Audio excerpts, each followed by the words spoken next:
Porque quase ninguém fala das grandes civilizações que existiram nas Américas antes da chegada dos europeus.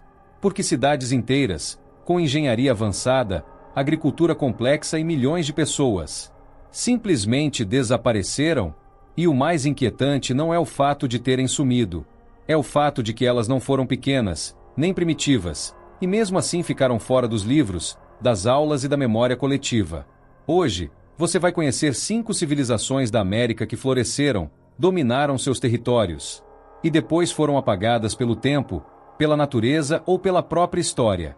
Algumas caíram por colapsos climáticos.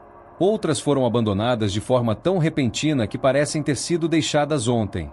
E ao final deste vídeo, uma pergunta vai ficar martelando na sua cabeça. Quantas histórias humanas ainda estão soterradas, esperando para serem lembradas? Você está no Ecos da História, onde curiosidades escondidas do passado ganham vida diante dos seus olhos. Se você gosta desse tipo de revelação histórica, já aproveita e se inscreve para não perder as próximas descobertas, que vão surpreender você. No meio de uma paisagem seca, silenciosa e aparentemente vazia, Caral Supe se ergueu como algo que simplesmente não deveria estar ali. Não havia florestas abundantes, nem grandes rios caudalosos visíveis à primeira vista. Ainda assim, pessoas se reuniram, planejaram, construíram e permaneceram. E isso sozinho já levanta uma pergunta desconfortável para quem acredita que civilização só nasce em ambientes perfeitos. Será que a história nos contou tudo direito até agora? Ou só contou o que era mais fácil de explicar? O que torna Caral ainda mais intrigante é o tempo. Enquanto muitos povos do mundo ainda viviam em pequenas aldeias, esse lugar já organizava centros urbanos completos. Estamos falando de um período em que a ideia de cidade mal existia em boa parte do planeta. Mesmo assim, ali surgiram espaços cerimoniais, áreas residenciais e construções monumentais. Como um povo chega tão longe tão cedo? Quem ensinou esse caminho? Ou será que eles simplesmente descobriram sozinhos?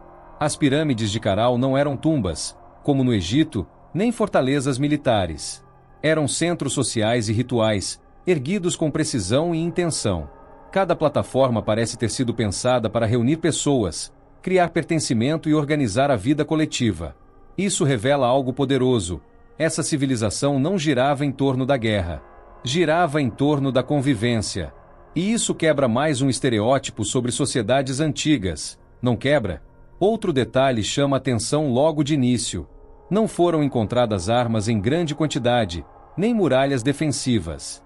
Isso sugere que Caral viveu longos períodos de estabilidade. Uma civilização que cresceu sem basear seu poder na violência. Parece até estranho dizer isso em voz alta, não parece? Estamos tão acostumados a associar crescimento à guerra que esquecemos que existem outros caminhos possíveis. A organização social de Caral também impressiona. Havia divisão de funções, coordenação de trabalho e planejamento de longo prazo. Pessoas precisavam concordar sobre onde construir, quando construir e por que construir. Isso exige liderança, consenso e visão coletiva. Nada disso surge do nada. Nada disso acontece por acaso. Então, por que ainda existe a ideia de que povos antigos eram simples demais? Um dos pontos mais curiosos é que Caral se desenvolveu sem cerâmica. Pense nisso por um instante. Sem vasos comuns, sem potes tradicionais, sem utensílios do tipo que costumamos associar à vida diária antiga. Mesmo assim, eles prosperaram. Usaram fibras, tecidos e outros materiais orgânicos. Isso mostra adaptação, criatividade e inteligência prática. A história nem sempre segue o roteiro que esperamos. E então vem a pergunta inevitável. Se eles eram tão organizados, tão estáveis e tão adaptados, por que desapareceram? Não há sinais de invasão. Não há camadas de destruição violenta. Não há cidades queimadas. O fim de Caral não parece um colapso repentino, mas um esvaziamento silencioso. Pessoas simplesmente foram embora. E isso talvez seja mais inquietante do que uma queda dramática. Alguns estudos indicam mudanças climáticas graduais. Alterações no regime de chuvas. Transformações nos rios que abasteciam a região. Pequenos desequilíbrios que, ao longo do tempo, podem ter tornado a vida mais difícil. Mas nada aponta para um desastre único e definitivo. O que parece ter acontecido foi uma decisão coletiva. Um abandono planejado. Já pensou nisso? É estranho imaginar uma cidade inteira sendo deixada para trás sem pânico, sem correria, sem desespero registrado. Apenas a escolha de partir. Isso exige um nível de organização social que muitas civilizações posteriores não conseguiram alcançar. Talvez Caral não tenha fracassado. Talvez tenha simplesmente mudado de forma. E essa possibilidade raramente é discutida. Outro ponto fascinante é como Caral ficou invisível por tanto tempo. Durante séculos, as pessoas passaram por ali sem perceber o que estavam vendo. As pirâmides eram confundidas com colinas naturais. A história estava literalmente à vista, mas ninguém reconhecia. Isso nos faz perguntar: quantas outras civilizações podem estar escondidas bem diante dos nossos olhos neste exato momento? Quando os arqueólogos começaram a escavar, perceberam que não estavam diante de ruínas comuns. Estavam diante de um capítulo inteiro da história humana que havia sido ignorado. Um capítulo que muda a linha do tempo das Américas. E quando uma linha do tempo muda, tudo que vem depois precisa ser revisto. Dá até um certo desconforto, não dá? Caral também nos obriga a repensar a ideia de progresso. Eles não tinham escrita conhecida, mas se comunicavam. Não tinham metalurgia, mas construíam com eficiência. Não tinham exércitos visíveis, mas mantinham ordem social. Isso mostra que civilização não é uma lista fixa de tecnologias. É um conjunto de soluções humanas para viver em grupo. E aqui entra um detalhe curioso. Em Caral, a música parece ter tido um papel importante. Foram encontrados instrumentos feitos de ossos e materiais naturais. Em vez de armas, sons. Em vez de muralhas, rituais.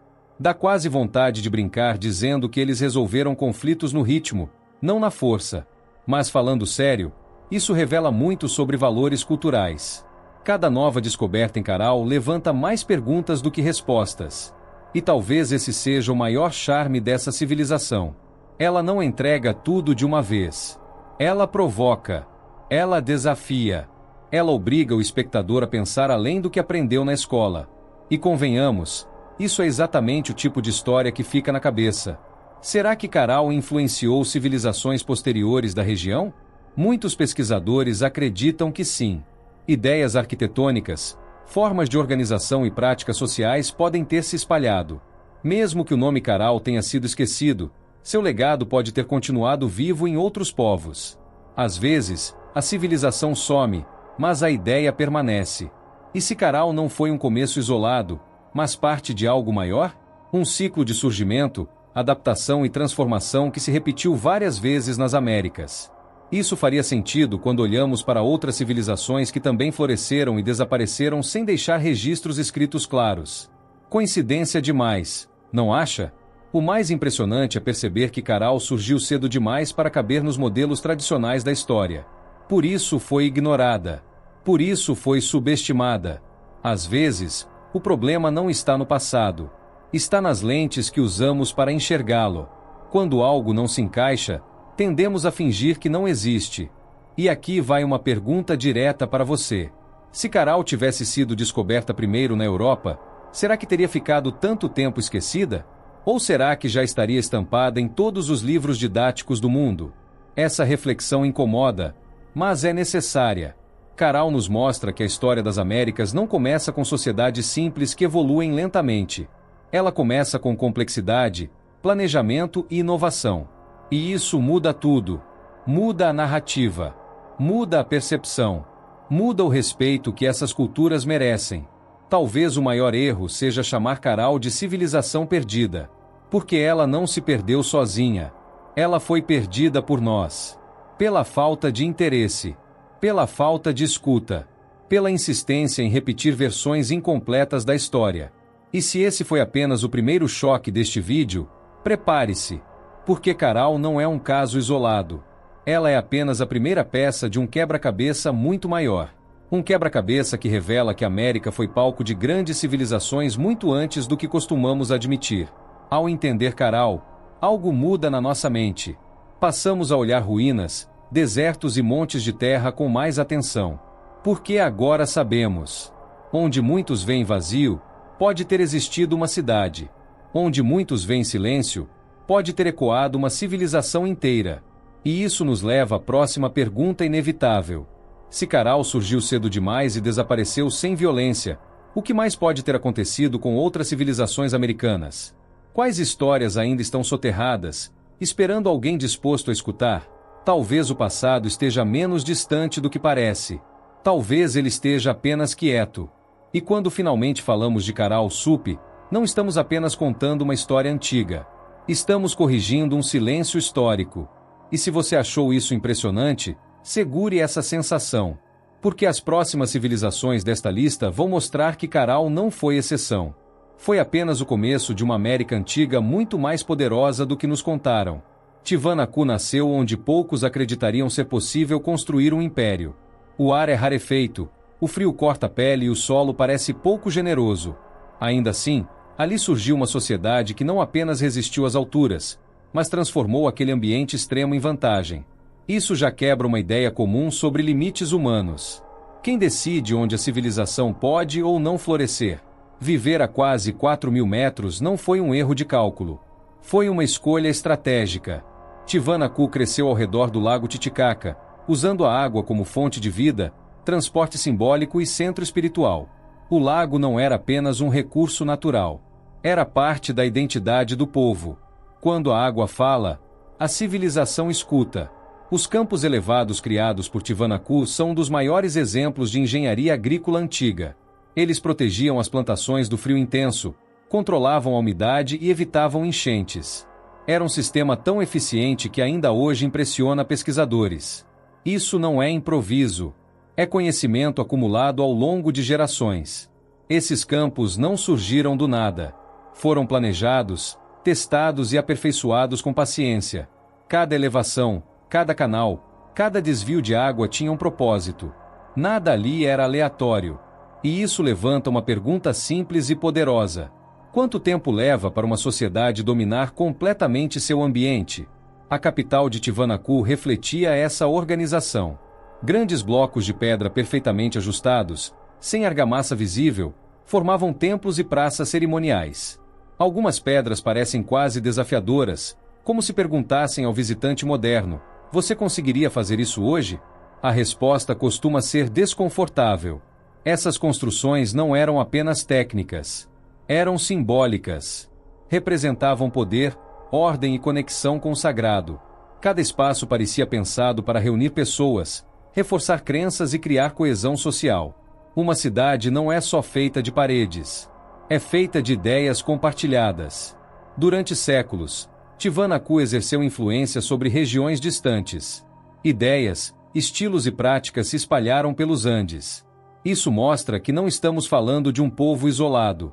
Estamos falando de um centro cultural e político respeitado. Um verdadeiro império das alturas.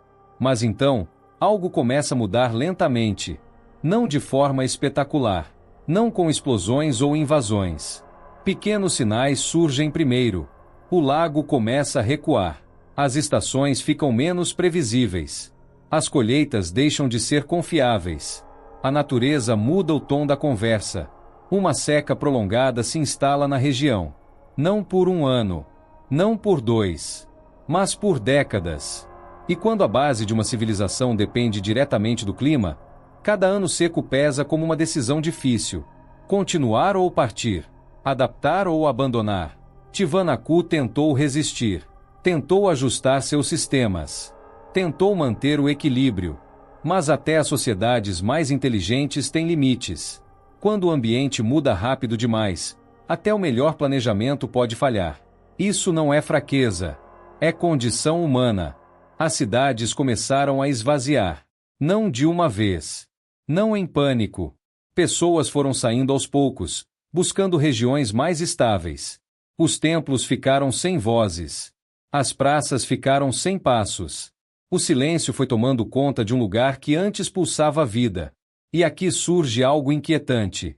Não há sinais claros de guerra generalizada. Não há cidades queimadas. Não há muralhas quebradas. O fim de Tiwanaku não foi violento. Foi gradual.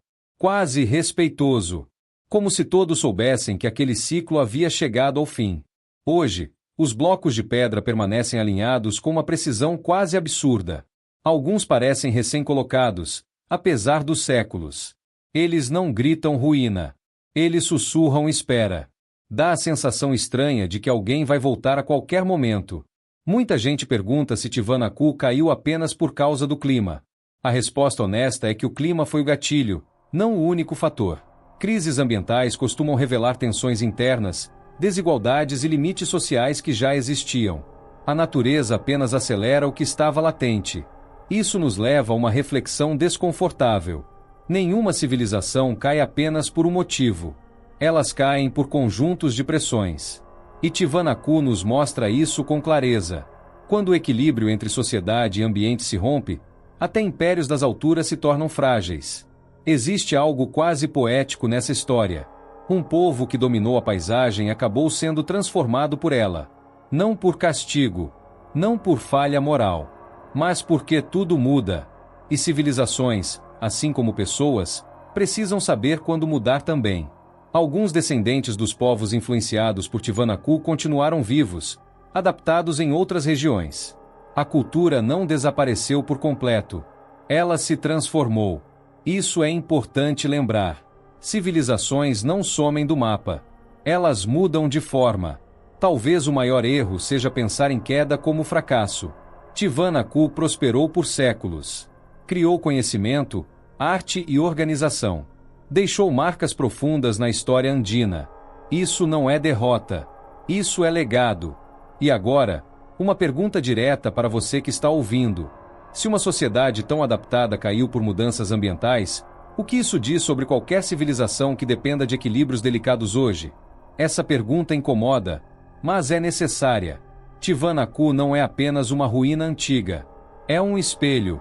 Um lembrete silencioso de que o sucesso passado não garante estabilidade futura. E que ignorar sinais lentos pode ser mais perigoso do que enfrentar crises repentinas. Talvez por isso esse lugar cause tanto impacto. Não é só pelo tamanho das pedras. É pelo que elas representam. Elas contam uma história sem palavras, sem escrita, mas cheia de significado. Uma história sobre adaptação, limites e escolhas. Há um certo humor involuntário nisso tudo. O povo que venceu o frio, a altitude e o solo difícil acabou derrotado por algo invisível. A falta de água. Às vezes, o inimigo não faz barulho. Ele apenas seca. Tiwanaku reforça a ideia central deste vídeo. As Américas não abrigaram sociedades simples. Abrigaram civilizações complexas, poderosas e profundamente conectadas ao ambiente. Ignorar isso é ignorar metade da história humana. E se Tiwanaku dominou as alturas e ainda assim caiu, o que aconteceu com outras civilizações americanas em ambientes diferentes? Florestas, desertos, planícies. Cada uma enfrentou seus próprios desafios. E nem todas conseguiram atravessar o tempo. Talvez a verdadeira pergunta não seja por que Tiwanaku caiu, mas por que demoramos tanto para reconhecer sua grandeza. Porque essa história ainda surpreende tanta gente. O passado não mudou. Quem mudou fomos nós. Ao caminhar entre aquelas pedras, a sensação é clara. Tiwanaku não pede pena. Pede respeito. Pede atenção. Pede que a gente escute o que civilizações antigas ainda têm a ensinar. E conforme avançamos neste vídeo, uma coisa fica evidente. Tiwanaku não foi um caso isolado. Foi parte de um padrão maior. Um padrão de ascensão, adaptação e transformação que se repetiu nas Américas. Sikaral mostrou que a civilização surgiu cedo demais. Tiwanaku mostra que ela também chegou alto demais. Literalmente. E isso nos prepara para o próximo capítulo desta jornada. Porque o que vem a seguir prova que nem o deserto, nem a selva, nem o clima conseguiram impedir o florescimento de grandes sociedades. A história das civilizações perdidas da América está apenas começando a se revelar. E cada novo exemplo torna impossível ignorar uma verdade simples. O passado americano foi muito mais poderoso do que nos ensinaram a acreditar. Os moches surgiram em um lugar onde quase tudo dizia não fique. A costa norte do Peru é seca, irregular e imprevisível. Ainda assim, esse povo decidiu não fugir do deserto. Decidiu enfrentá-lo. E por um longo tempo, venceu. Essa escolha já revela algo essencial sobre os moche. Eles não aceitavam limites facilmente. Para transformar areia em vida, os moche fizeram o que poucos ousaram. Dominaram a água. Criaram canais que desviavam rios inteiros, levando água até campos distantes. Onde antes havia poeira, surgiram plantações. Onde não se esperava abundância, apareceu organização. O deserto, por um momento, perdeu a batalha. Esses sistemas não eram simples valas. Eram obras planejadas, mantidas e coordenadas por gerações. Isso exige cooperação, liderança e conhecimento técnico. Cada canal precisava funcionar no tempo certo. Um erro podia significar fome. Mesmo assim, os Moche mantiveram esse equilíbrio por séculos. As cidades cresceram ao redor dessa engenharia. Centros cerimoniais, áreas residenciais e espaços administrativos surgiram em plena região árida. Isso mostra que a civilização Moche não era improvisada. Era estruturada. Era consciente do ambiente em que vivia. E talvez confiante demais em sua própria capacidade. Um dos maiores legados dos Moche está na arte. Suas cerâmicas são tão detalhadas que parecem narrar histórias completas. Rostos, expressões, gestos e cenas do cotidiano foram eternizados no barro. É como se eles tivessem decidido registrar a própria vida em imagens, já que não usavam escrita formal. Essas peças mostram agricultores, guerreiros, sacerdotes e rituais. Mostram celebrações, mas também conflitos. Diferente de muitas culturas, os Moche não esconderam suas tensões internas. Pelo contrário, elas foram moldadas e exibidas. Isso sugere uma sociedade consciente de suas próprias contradições. Por muito tempo, tudo funcionou. Os rios obedeciam. As colheitas vinham. As cidades prosperavam. Mas a natureza não segue a cor dos humanos. E quando ela muda, muda sem aviso. Foi exatamente isso que aconteceu com os Moche. Primeiro, veio a seca. Longa, persistente, desgastante. Os rios diminuíram. A água passou a faltar. Sistemas que antes garantiam abundância começaram a falhar. Cada estação sem chuva aumentava a pressão sobre a sociedade. E a pergunta inevitável surgia: até quando dá para resistir? Quando a seca finalmente parecia dar trégua, veio o oposto. Chuvas intensas, fora de controle, enchentes violentas. O fenômeno conhecido como El Niño transformou o que restava de estabilidade em caos. Os canais, feitos para controlar a água, passaram a ser destruídos por ela. Campos inteiros foram arrastados. Cidades costeiras sofreram danos graves. Estruturas que levaram décadas para ser construídas foram perdidas em pouco tempo. É um golpe duro para qualquer sociedade. E para uma civilização tão dependente da engenharia hidráulica, foi devastador. A economia entrou em colapso. Sem colheitas regulares, a base alimentar se perdeu. Sem excedentes, a organização social começou a ruir. O que antes era ordem virou incerteza. E a incerteza corrói tudo, lentamente. É nesse momento que os registros visuais dos Moche se tornam ainda mais interessantes. As cerâmicas passam a mostrar rituais mais intensos, mais frequentes, mais dramáticos. Sacerdotes ganham destaque. As cenas parecem carregadas de tensão. Isso sugere que, diante da crise, os Moche buscaram respostas no sagrado. Tentaram negociar com forças que não controlavam. Aumentaram os rituais, talvez esperando reverter o destino. É uma reação profundamente humana. Quando a técnica falha, a fé costuma falar mais alto. Há algo quase trágico nisso. Um povo que dominou rios agora implorava para que eles voltassem ao normal. Um povo que venceu o deserto agora era vencido por extremos que não podia prever. A natureza mostrou que também sabe mudar as regras do jogo. A queda dos Moche não foi instantânea. Não houve um único dia final. O que aconteceu foi um processo de fragmentação. Regiões se enfraqueceram em ritmos diferentes. Algumas comunidades resistiram mais tempo. Outras desapareceram rapidamente. Pouco a pouco, a identidade Moche foi se diluindo. Novos grupos surgiram. Novas formas de organização apareceram. A civilização, comunidade, deixou de existir. Mas as pessoas continuaram. A vida seguiu, só que sob outras estruturas. É importante entender isso. Os Moche não sumiram. Eles se transformaram. Migraram, se adaptaram, se misturaram. O que desapareceu foi o sistema que o sustentava. E isso muda completamente a forma como enxergamos esse colapso. Existe um certo contraste irônico aqui. A civilização que mais registrou sua própria vida acabou registrando, sem querer, os sinais de sua crise. As cerâmicas que hoje admiramos não mostram apenas grandeza, mostram fragilidade. E aqui vai uma pergunta direta para você. Se alguém daqui a milhares de anos analisar nossos registros visuais atuais, o que eles vão enxergar? Prosperidade? Confiança? Ou sinais silenciosos de crise que hoje ignoramos? Os Moche nos ensinam que dominar a natureza não significa controlá-la para sempre. Significa apenas que, por um tempo, encontramos um equilíbrio. E equilíbrios são frágeis, especialmente quando o clima muda rápido demais. Há até um toque de humor amargo nessa história. Eles venceram o deserto por séculos, mas perderam para a chuva. Quem diria que água demais seria tão perigoso quanto água de menos? A natureza tem dessas ironias.